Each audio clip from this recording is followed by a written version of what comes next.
Suivez, du lundi au samedi à partir de 8h juste, l'émission Environnement Notre Vie sur la radio Taïna 88.1 MHz. Environnement Notre Vie, un espace de partage des nouvelles sur la gouvernance des ressources naturelles, la lutte contre le réchauffement climatique et l'agriculture. À la présentation, Daniel Makassi.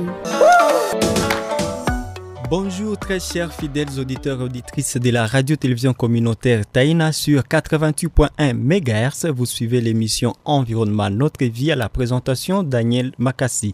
Dans ces magazines aujourd'hui, nous parlons de la COP 27 qui se tient en Égypte, précisément à Sharm el-Sheikh.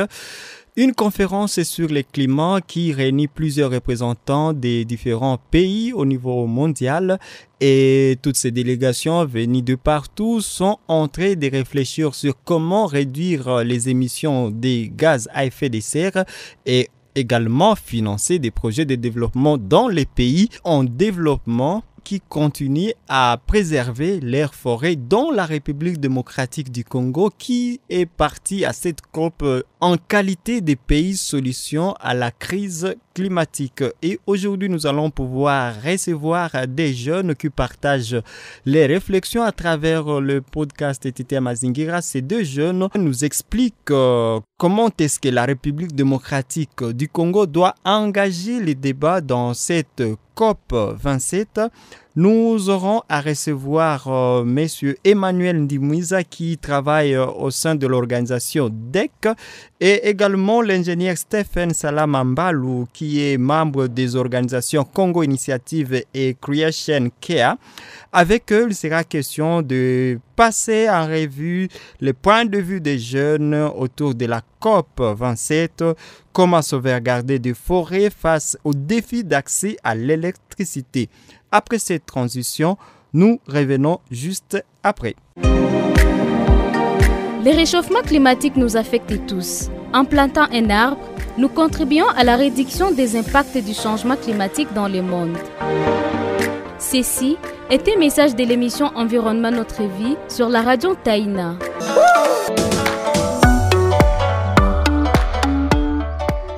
Vous êtes toujours à l'écoute du magazine Environnement Notre Vie sur la radio-télévision communautaire Taïna. Place maintenant à nos invités. Commençons d'abord par Emmanuel Ndimwiza qui nous parle de son point de vue, de son analyse en tant que jeune Congolais par rapport à la conférence sur le climat qui se tient en Égypte COP 27. Moi, c'est Emmanuel Ndimwiza. Je suis un des militants d'une organisation qui milite pour la justice climatique qu'on appelle droit, environnement et citoyenneté.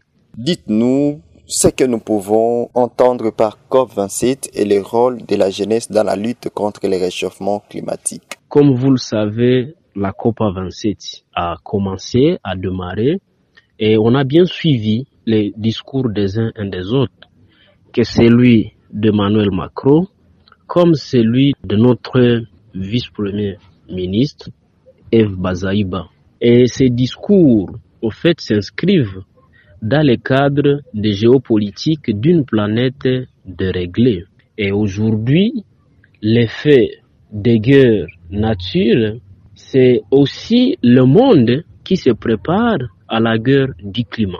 Nous voyons, par exemple, les menaces climatiques sur l'ordre mondial et tous ces acteurs ne parviennent pas à opérer la rupture épistémologique entre la révolution industrielle, la guerre, le changement climatique. Mais aussi, ils ne comprennent pas que la guerre est un véritable moteur de la transformation planétaire. Au XXIe siècle, les grandes puissances ne cessent de recourir aux armements pour régler les conflits dans le monde. Par exemple, la guerre Russie-Ukraine, c'est une guerre où on a fait recours aux armes et ont provoqué non seulement la crise humanitaire grave, mais aussi les pollutions de l'environnement. Et la grande question qui se pose aujourd'hui en RDC, c'est comment concilier par exemple le social avec tout ce qu'il implique, notamment satisfaire les besoins en santé, en éducation, en habitat, en emploi, prévention par exemple de l'exclusion, l'équité et l'intergénération. Et puis l'économie, comment créer par exemple des richesses et améliorer les conditions de vie matérielles. Il y a aussi l'écologie ou l'environnement, comment arriver à préserver la diversité des espèces et les ressources naturelles énergétiques.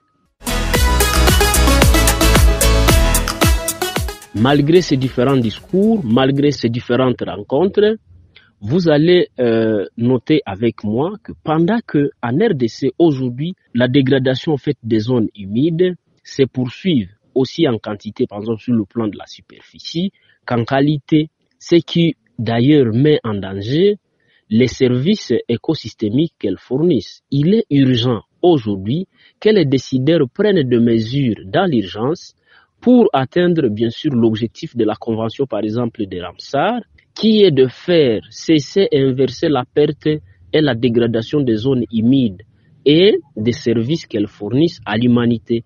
Les décideurs doivent cesser aujourd'hui vraiment leur hypocrisie. Pourquoi? Parce qu'ils ne respectent pas les accords qu'ils signent, notamment par exemple la France avec leurs multinationales qui pèsent énormément sur les aires protégées, notamment les cas de Total et Soko qui pèsent énormément sur le parc national de Virunga.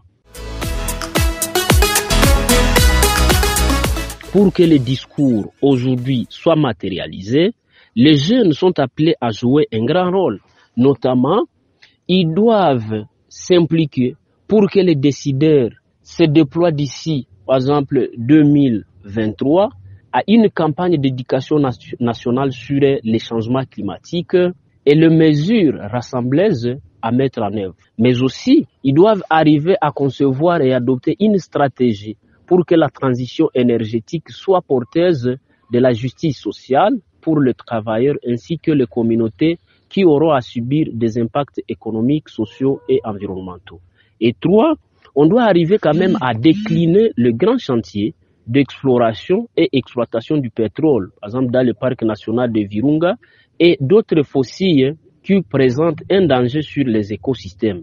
Et puis 4, il faut arriver à adopter et mettre en pratique les lois ou les actions forçant et le respect des engagements climatiques que toutes les décisions prises au niveau local, national, international, passant de leur crible de leur impact climatique. Et puis, enfin, il faut arriver à adopter les modèles de production et de consommation durable, notamment l'agriculture, la pêche, l'élevage, l'agroalimentaire, la forêt et usage durable, bien sûr, des territoires, tout en construisant une démocratie écologique. Voilà un peu ce que moi je peux donner comme réflexion par rapport à tout ce qui s'est passé et tout ce qui se passe à la COPA 27 à Sharm el-Sheikh en Égypte. Voilà, merci beaucoup. Après avoir suivi les interventions d'Emmanuel Ndimwiza, nous allons pouvoir écouter l'ingénieur Stephen Salama Mbalou qui travaille au sein de l'organisation Congo Initiative et également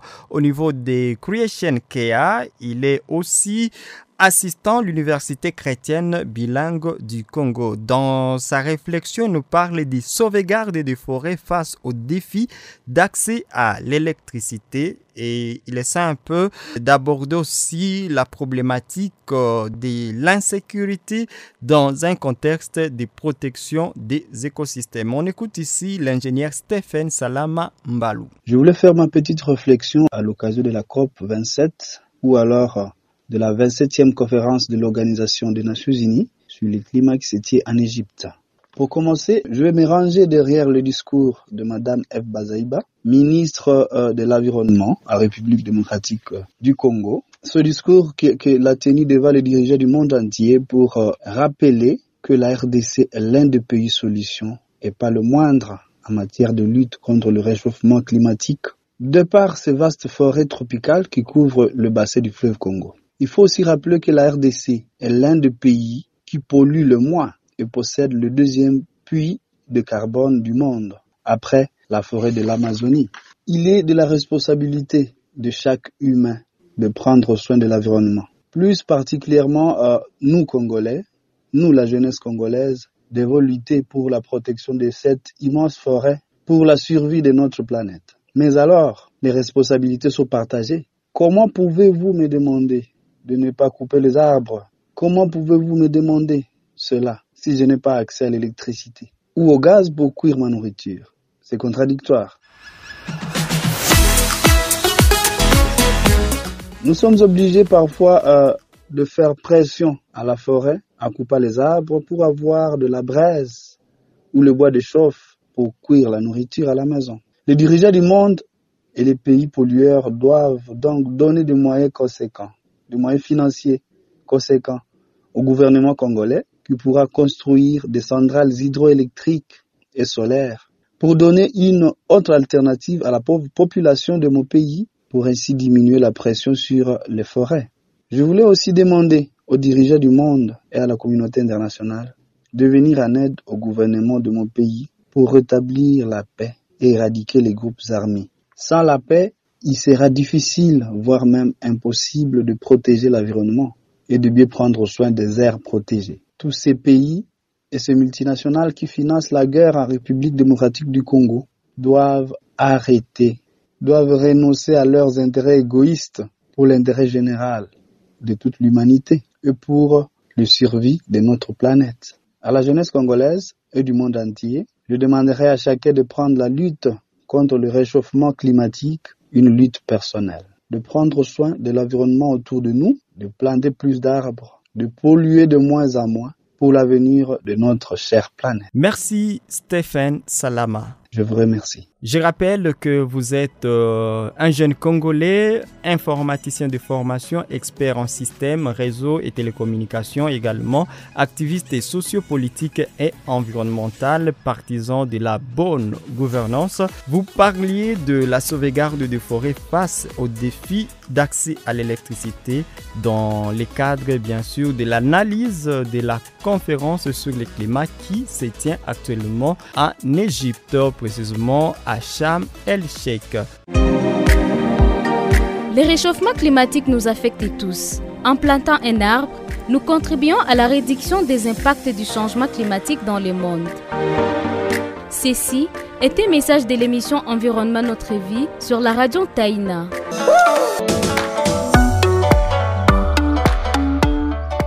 Si vous avez aimé ce magazine, merci et également merci à tous nos intervenants dont l'ingénieur Stéphane Salamambalou et aussi Emmanuel Ndimouiza depuis les îles d'Idjouи.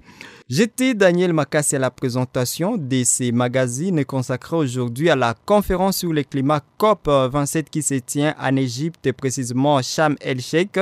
Vous avez des avis ou des commentaires, n'hésitez pas de nous laisser un message au 099 15 96 081.